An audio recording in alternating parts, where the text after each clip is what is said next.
नमस्कार. आयुर्वेदामध्ये मुख्यतः 13 प्रकारचे अधारणीय वेग सांगितलेले आहेत. अधारणीय वेग म्हणजे नेमके काय ते पाहूयात.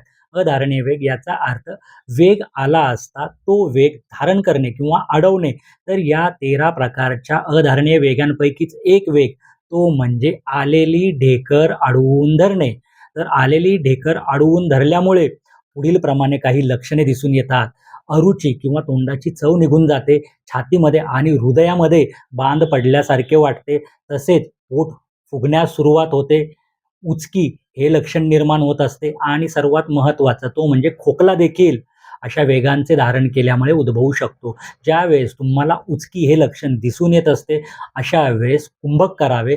तसेच जिरे चावून-चावून खावेत आणि खडीसाखर बारीक करून 1 चमचा खडीसाखर सेवन करावी आणि त्याच्यावरती साधे पाणी सेवन करावे. असे केल्यामुळे आलेले उचकी हे लक्षण पूर्णपणे कमी होऊ शकते.